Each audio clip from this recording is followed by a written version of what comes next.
अल्हम्दुलिल्लाह वहदह वस्सलातु वस्सलामु अला मन ला नबिय्य बअदह अम्मा बअद फ़अऊज़ु बिल्लाहि स्समीइल अलीम मिनश शैतानिर रजीम बिस्मिल्लाहिर रहमानिर रहीम फ़वजदा अब्दन मिन इबादिना आतैनाहु रहमतम मिन इंदिना व अल्लमनाहु मिन लदुन्ना इल्मा सदक़ल्लाहुल अज़ीम रब्बि शरह ली सदरी व यस्सिर ली अमरी वहलुल उक़दतम मिन लिसानी यफ़क़हू क़ौली आमीन या रब्बल आलमीन। हज़रत मूसा अलैहिस्सलाम और उनके साथ जो लड़का था जिसने अगला पैगंबर बनना था, यूशा बिन नून अलैहिस्सलाम, दोनों को अल्लाह पाक ने भेजा तरबियत के लिए। मूसा अलैहिस्सलाम शेख मदियन के पास भी तरबियत के लिए गए थे, क्योंकि आपकी पैदाइश से लेकर जवानी तक आप रॉयल पैलेस में आपकी तरबियत हुई थी। तो आपको फिर मज़ीद तरबियत के लिए, काबिल नबूवत बनाने के लिए फिर आपको भेजा गया बकरियां चरवाई की। कहाँ शहज़ादा और कहाँ बकरियां चराना, और उसके लिए उनको मजबूर किया है। यानी अल्लाह पाक जो है ना, कभी असबाब के ज़रिए धकेलता है, कभी अफराद के ज़रिए धकेलता है। यूसुफ अलैहिस्सलाम को बादशाह बनाना था, तो उसके लिए सगे भाइयों को इस्तेमाल किया गया कुएं में फेंकने के लिए। वो बस वहाँ से वो चक्का चल पड़ा, वो जो ख्वाब दिखाई गई थी, और फिर वो जाके बादशाह बने और भाई फिर उनके सामने मजबूरों की तरह जाकर खड़े हुए। और अल्लाह पाक ने कुएं में जब वो घबराए तो उनसे कहा सब्र करो, एक दिन आएगा तुम अपने भाइयों को जतलाओगे ये जो उन्होंने किया है। और फिर वो बादशाह बने और भाई सामने खड़े हुए, तो वो उनको पहचानते नहीं, तो फिर उन्होंने जतलाया। क़ाला हल अलिमतुम मा फ़अलतुम बि यूसुफ़ व अख़ीहि इज़ अंतुम जाहिलून।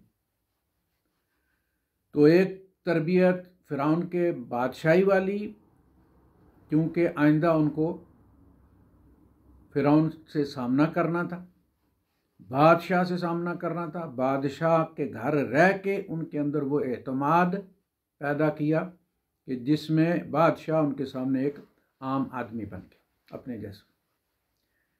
एक तरबियत वो हो गई। फिर दूसरी, वो जो रहमत वाली है, सब्र वाली है, वो जो है वो हज़रत शुएब अलैहिस्सलाम के पास, शेख मदीन जिनको कहते हैं, तो वहाँ हुई। आपसे कत्ल ख़ता हो गया और पता चल गया, और वो बताया भी वही जिसकी हमायत में आपने वो बंदा मारा। यानी आपने तो उसे मुक्का मारा, उससे में लड़ाई कर रहा था वो उस इसराइली से, तो उन्होंने पहले समझाया और उसके बाद उसको मुक्का मार दिया, और उन्हें अपने मुक्के का खुद अंदाज़ा नहीं था कि क्या भला है। बंदा जब मर गया तो आपने जो है वो अल्लाह पाक से फ़ौरन तौबा की कि ये मैं क्या कर बैठा हूँ, मुझसे गलती हो गई है, तो आप मुझ पर रहम फरमाएं, माफ़ फरमा दें। तो अल्लाह पाक ने माफ़ फरमा दिया। उसके बाद मूसा अलैहिस्सलाम ने फिर ये ऐद भी किया कि ये जो मुक्के का ज़ोर आपने मुझे नसीब फरमाया है और मेरे ऊपर ये वाज़े हो गया है, तो मैं इंशाअल्लाह अज़ीज़ आइंदा कभी भी इसे ज़ालिम के हक़ में इस्तेमाल नहीं करूँगा, बल्कि मज़लूम की हमायत के लिए इस्तेमाल करूँगा। तो उसी मज़लूम ने अगले दिन उन्होंने देखा वो मज़लूम फिर किसी से लड़ रहा है, तो आपने उस बंदे को तो भगाया, लेकिन साथ इसको भी कहा तू, तेरा काम ही यही है, बस जब देखो गली में किसी न किसी के पड़ा रहता है, तो इसका मतलब है तू ही झगड़ालू है, तू ही खामखा पंगे करता है।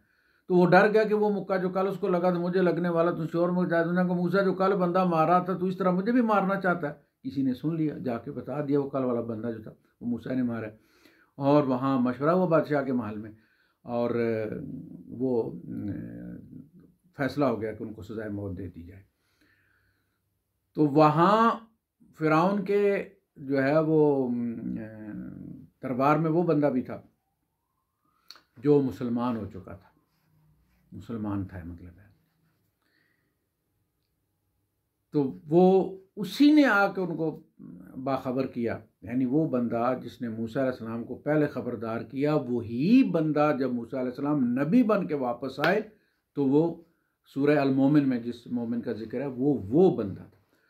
उसने कहा कि मूसा इन्नल मला यातमिरूना बिका लियक़्तुलूका फ़ख़्रुज इन्नी लका मिनन नासिहीन। मूसा, तेरे कत्ल का फ़ैसला कर लिया गया है लजना में, और वो तुझे ढूंढ लें कत्ल करने के लिए, निकल जा, मैं तेरा खैर खाऊँ। मैं तो मूसा अलैहिस्सलाम वहीं उसी हाल में जो है वो निकल पड़े, उन्हीं कपड़ों में और उसी हाल में, जेब में कुछ नहीं है, रास्ता भी पता नहीं। तो वहाँ से निकले तो अस्काल आसार रबी यहदियनी सवा सबील, मेरा रब मुझे सीधे रास्ते पर जब डाल देगा कि मैंने कहाँ जाना है। और फिर वो पहुँच गए वहाँ मदियन की बस्ती में, जहाँ उन्होंने औरतों को पाया। 2 लड़कियाँ खड़ी थीं। काला मा खतबो को, मान कभी तुम डंगर रो के क्यों खड़ी है, तुम पानी क्यों नहीं पिला रही, बाकी दुनिया पिला रही है। तो उन्होंने कहा कि हमारा जो अब्बा है वो बहुत ज़्यादा ज़ईफ़ है, वो शेखन कबीरन है, सिर्फ शेख नहीं कबीरन, शेख कबीर, बड़ा बूढ़ा है।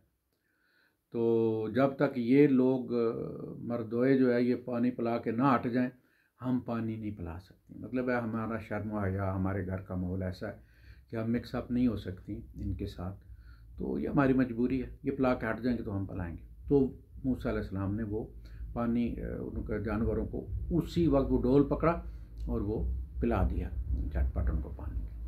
अब वो जब घर पहुंची तो घर बाप जो था उसने कहा जल्दी आ गई, पानी नहीं पिलाया। उनका पिलाया है लेकिन किसी और ने पिलाया, आज उसने मर्दों के साथ पिला दी है। इस तरह था कोई बंदा, शरीफ बंदा वहाँ खड़ा, वो बुला के लाओ शरीफ बंदे को। पानी पिलाने के बाद मूसा अलैहिस्सलाम जो है वो दरख्त के नीचे जाकर खड़े हो गए और सुम्मत वल्ला इला ज़िल फ़क़ाल रब्बी इन्नी लिमा अनज़लत इलैया मिन खैरिन फ़क़ीर, जागा परवरदिगार आज तो इस फ़कीर की झोली में जो भी डाल दे तो तेरी बड़ी मेहरबानी है, मैं यो कुछ भी डाल दे, बहुत बड़ी बड़ी चीज़ें मैं नहीं मांगता, तेरे ऊपर छोड़ता। वही लड़की आई, बुला के ले गई, वहाँ बातचीत हुई, शेख मदियन ने पूरी स्टोरी सुनी, फरमाया कि ये इलाका फ़िरौन के उससे बाहर है, लिहाजा तुम बच गए, कोई मसला नहीं, खफगी करने की ज़रूरत नहीं। वही जो बुलाने गई थी उसने कहा कि अब्बा हमको मर्द की ज़रूरत है घर। उन्होंने देख लिया ना कि कितना जल्दी काम हो गया, तो ये तो एक मर्द घर में होना चाहिए जो मर्दों के साथ जो है वो ये करे, मर्दों वाले काम करे। तो उन्होंने कहा कि या बत इस्ताजिर हो इन्ना खैर मन इस्ताजरतल कवियुल अमीन, अब्बा इसको रख लें काम पर, उजरत पर रख लें इस बंदे को, ये कवि भी है अमीन भी है। तो उन्होंने कहा मेरे पास देने के लिए तो कुछ नहीं है तुम्हें इस काम की उजरत के लिए, अलबत्ता अगर तुम मेरे साथ वायदा कर लो कि 8 साल जो है वो मेरे माल मवेशी चराओगे और ख़िदमत करोगे घरेलू, तो इन दोनों में से जिस बच्ची को तुम पसंद करो मैं तुम्हारे निकाह में दे देता हूँ, और अगर तुम 10 साल पूरे कर दो तो तुम्हारी मेहरबानी। इसमें कहते हैं कि जो तिजारत करने वाला होता है उसको अपना नफ़ा सोचना जायज़ है। यानी हज़रत शुएब अलैहिस्सलाम ने ये नहीं कहा कि 8 का वायदा करते हैं 6 साल बाद मैं तुम्हें छोड़ भी सकता हूँ, कि 6 साल बाद भी मुद्दत पूरी हो सकती है। उन्होंने कहा नहीं 10 कर दो तो तुम्हारी मेहरबानी, यानी अपना फ़ायदा सोचा ना। तो मूसा अलैहिस्सलाम ने फिर एहसान किया, 10 साल पूरे किए मूसा अलैहिस्सलाम ने, और फिर बीवी को लेकर निकले। वो अर्ज़ की करने के बाद कि 2 तरबियतें हो गई, एक बादशाह के घर, ताकि इसको उनमें रह के पता चले कि बादशाह भी आम बंदा ही होता है, आइंदा जब इनसे पाला पड़े तो आंखों में आंखें डाल के बात करें। बकरियां चराने वाली बात कि भाई वहाँ रह के तो रहम अंदर आए, और बकरियां बहुत ज़्यादा तंग करने वाला जानवर है, ये एक जगह टिकती नहीं है। बस हम भी बकरियां चराते थे, बड़ी मार खाई है इनकी वजह से, लोगों की फसलों में जाके पड़ जाती थी, हम गुल्ली डंडा खेल रहे होते थे दोस्तों के साथ। तो जिस दिन भैंस लेके जाते थे दादी की तो मौज ही मौज होती थी, जहाँ खड़ी कर दो बस चरती रहती थी। ये जो है ना कितनी भी बड़ी बड़ी घास में छोड़ो इन्हें, इनकी फितरत यह है कि इन्होंने चलते जाना चलते जाना, तो उसमें फिर गुस्सा बड़ा आता है। तो मूसा अलैहिस्सलाम, एक रवायत आती है, just as a moral story इसको सुन लिया। तो अल्लाह पाक ने मूसा अलैहिस्सलाम से फरमाया कि तुम्हें पता है हमने किस दिन फ़ैसला किया था कि आप तुम्हें पहले तो नबी इन वेटिंग थे, तो फिर फैसला हुआ कि अब इनको चार्ज दे दिया जाए नबूवत का। नबी की जो पहली ज़िंदगी होती है पैदाइश से लेकर ऐलान नबूवत तक, वो मासूम ही होती है। कोई नबी को उसके पिछले किसी गुनाह का जो है वो हवाला नहीं दे सकता कि तुमने कोई गुनाहगार ज़िंदगी गुजारी और आज 900 चूहा खा के बिल्ली। नहीं, नबी की पिछली ज़िंदगी उसकी नबूवत की दलील होती है। उस दलील की बुनियाद पर वो अल्लाह का कलाम पेश करता है। अल्लाह के रसूल सल्लल्लाहु अलैहि वसल्लम को जब हुक्म हुआ कि जाइए आप खुल के कह दीजिए, तो आप कोई सफ़ा पर खड़े हुए, आपको पता है फारूक हो के तवाफ से फिर कोई सफ़ा पे आते, बिल्कुल हिजर अस्वद की सेज में करते, तो वहाँ आपने खड़े होकर सब कबीलों को आवाज़ दी आगे, तो आपने उनसे सिर्फ एक सवाल किया, कैफ़ा वजदतुमूनी, तुम लोगों ने मुझे कैसा पाया। यानी कुरान हकीम ने भी कहा कि इनसे कहिए आप, फ़क़द लबिस्तु फ़ीकुम उमरन मिन क़ब्लिही, इस ऐलान नबूवत से पहले मैं तुम में एक उम्र गुजार चुका हूँ, 40 साल, जिसमें बचपन भी है, जिसमें लड़कापन भी है, जिसमें जवानी भी है। ये वो ज़माना होता है जिसमें आदमी कुछ शरारतें करता है, किसी को कोई चीज़ चोरी कर ली, किसी से झूठ बोल दिया, किसी से झूठा वादा कर दिया, किसी के साथ ज्यादती कर दी। ये कह देना कि कैफ़ा वजदतुमूनी, बचपन से लेकर वो ऐलान नबूवत तक तुमने मुझे कैसा पाया। अगर उस दिन एक उंगली भी उठ जाती ना तो आपने हमारे साथ फ्रॉड किया था, आपने हमारे साथ झूठ बोला था, तो फिर वहाँ वो जगह कुरान पेश करने वाली नहीं रह जाती थी, हुजूर उसी दिन अपना केस हार जाते। अगर पहले कभी झूठ बोला होता तो उस दिन आप देखें, ऐलान नबूवत से पहले अस्सादिक वल अमीन, अस्सादिक अल अमीन अल्लाह के रसूल सल्लल्लाहु अलैहि वसल्लम के लक़ब थे। यानी ये अलकाब दो ऐलान नबूवत से पहले ये दो गवाह थे आपके। तो नबी को अल्लाह पाक इस तरह पढ़ाता है। उसके बाद फिर वो चीज़ें जो नबी को आइंदा पेश आनी थी, बहुत सारे राज डिस्क्लोज होते हैं नबी के सामने कायनात के, जो वो पी जाते हैं।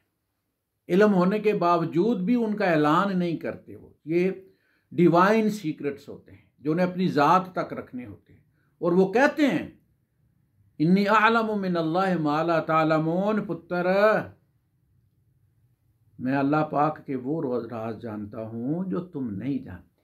जब बेटों से उन्होंने कहा ना कि जो है वो यूसुफ को जाओ, गुम कौन हुआ ताज़ा ताज़ा? बिन्यामीन। तो क्या फरमा रहे हैं, या बुनैया इज़हबू फतहस्ससू मिन यूसुफ व अखीही, जाओ जाके यूसुफ और उसके भाई को ढूंढो। कहा अब्बा तल्लाहि इन्नका लफ़ी दलालिकल क़दीम, आप उसी सरी अभी तक गुमराही में फंसे हुए हैं कि यूसुफ जिंदा है। कब का आपको बता चुके हैं कि अब तो हड्डियाँ भी गल गई होंगी। तो उन्होंने कहा कि अलम अकुल लकुम इन्नी अअलमु मिनल्लाहि मा ला तालमून। तो नबी डिवाइन सीक्रेट्स का जो है वो राजदार होता है, वो खुल के नहीं कह सकता। बहुत सारी बातें जो उम्मत ऐसी होगी उसमें हज़रत मुआविया रज़ियल्लाहु ताला अन्हु से अल्लाह के रसूल सल्लल्लाहु अलैहि वसल्लम ने फरमाया कि मेरा गुमान है कि तुम्हें अमारत मिलेगी, यानी तुम हुक्मरान बनोगे, तुम मेरे घर वालों का थोड़ा ख्याल करना।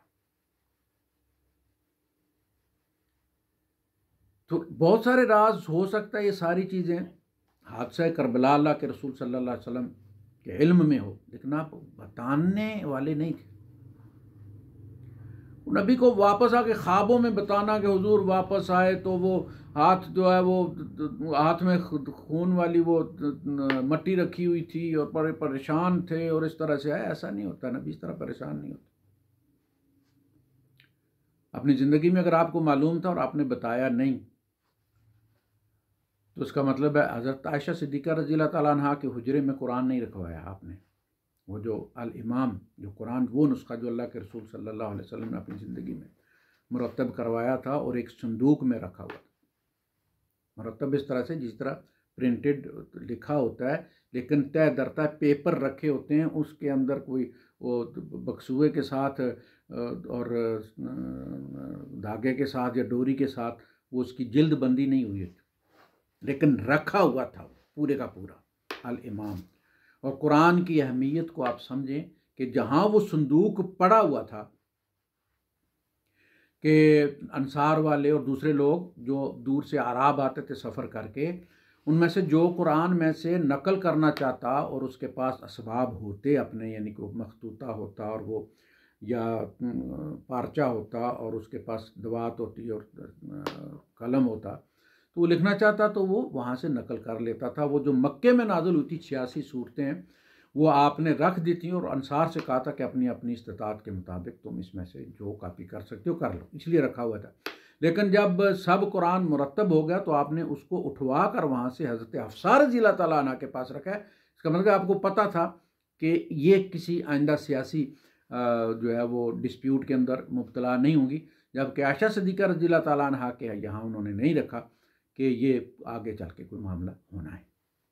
तो अंबिया डिवाइन सीक्रेट्स के इसी तरह उसको सीक्रेट रखने के ज़िम्मेदार होते हैं, जिस तरह हमारे यहाँ बाकायदा हल्फ लिया जाता है कि आप स्टेट सीक्रेट जो है वो कैसे भी हों आप उनको डिस्क्लोज नहीं करेंगे। कहीं होता है कि इतनी मुद्दत तक नहीं करेंगे और कहीं होता है कि आप ज़िंदगी भर नहीं करेंगे, उनको अफशा नहीं करेंगे, वरना वो दफ़ा 6 लगती है उस पर। तो वो स्टेट सीक्रेट्स रखने के बारे में फिर तरबियत के लिए ये सूरह अल-कहफ का वाक़या है। एक फरिश्ता है, याद रखिए कोई नबी जो है ना वो इस तरह तालीम हासिल नहीं करता कि कोई इंसान उसको तालीम दे और वो उसका शागिर्द हो। तमाम नबी जो है वो अल्लाह के यहाँ से ही तालीम दिए जाते हैं, और इसलिए हुजूर को फरमाया वअल्लमनाका मिन लदुन्ना इल्मा, हमने आपको अपने यहाँ से दिया है, इल्म दिया है, किसी इंसान का मोहताज नहीं बनाया इसके लिए। इसलिए वो कहते थे ना वो वर्का इब्न नौफल पढ़ाता है और फलां पढ़ाता है और फलां पढ़ाता है, कहते हमने दी है, किसी बंदे के थ्रू नहीं। तो अब वो सीक्रेट कैसे रखना है, इसलिए कि बहुत सारे मामलात ऐसे होते हैं जो बज़ाहिर गैर शरई गैर कानूनी नज़र आते हैं, लेकिन होते वो शरई हैं। बेरहमाना नज़र आते हैं लेकिन होते वो रहम पर मबनी हैं।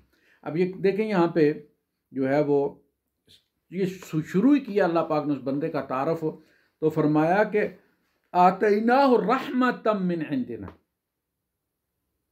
उस बंदे को हमने रहमत अपने यहाँ से दी थी। तो वो कज़ा कदर का नुमाइंदा था, वो अल्लाह की रियासत की ब्यूरोक्रेसी का कारिंदा था, जिसको मल्टीपल टास्क देकर भेजा गया था। और मूसा अलैहिस्सलाम को कहा कि जाके देखिए सरकार के काम कैसे होते हैं, और आप भी इसी तरह राज रखना सीखें। तो ये फरिश्ता है, ये कोई बंदा नहीं है। खिज़र नाम भी जो है वो उसका हमने रखा है, और ख्वाजा खिज़र और ख़त्म ख्वाजगान, ये नाम भी हमने ख्वाजा खिज़र खुद रखा है, और उसको वली अल्लाह बना के फिर मूसा अलैहिस्सलाम को उसका तलमीज़ और उसका शागिर्द बना के फिर वहाँ से हमने ये साबित किया कि बाज़ वली अल्लाह भी जो होते हैं ना वो नबियों से ऊपर होते हैं। और मूसा अलैहिस्सलाम वो नबी हैं कि जिनकी शरीयत पर कितने नबी मबरूस हुए, हज़रत ईसा अलैहिस्सलाम समेत।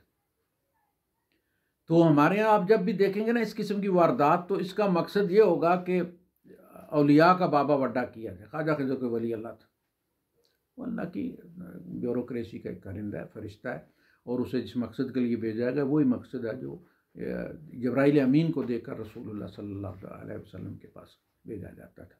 तो पहले बता दिया आतैनाहु रहमतम मिन इंदिना, हमने उसे रहमत दी थी। लेकिन आगे जो काम कर रहे हैं, वो सुराख कर दिया जहाज में, बच्चा मार दिया, तो काम लगते हैं बड़े क्रूअल, बड़े जालमाना, बड़ी ज़्यादती। लेकिन जब फिर उनका तारफ़ करवाया तो मूसा अलैहिस्सलाम 3 जगह, बस 3 जगहों के बाद उन्होंने खुद कहा कद बलगत मिन लदुन्नी उज़रा, मेरे ख्याल में आप ना, अगर आप भी, मैं दरमियान में बोल पड़ा ना, मैंने इतराज़ कर दिया, तो आप मुझे बिल्कुल साथ मत रखिए। मेरे ख्याल में बहानों की लिमिट पूरी हो गई, यानी उज़र की लिमिट पूरी हो गई, अब तो मेरे पास बहाना भी कोई नहीं रहा कि मैं करूँगा। तो बस, तो 3 टोटल वाक़यात हैं जिसकी तरफ कहाँ से भेजा गया उनको, वो चल के आए पैदल। बाकी इंशाल्लाह अगले दूसरे हिस्से में हम अगली बात करेंगे। वाखिर दावाना अनिल हम्दुलिल्लाहि रब्बिल आलमीन।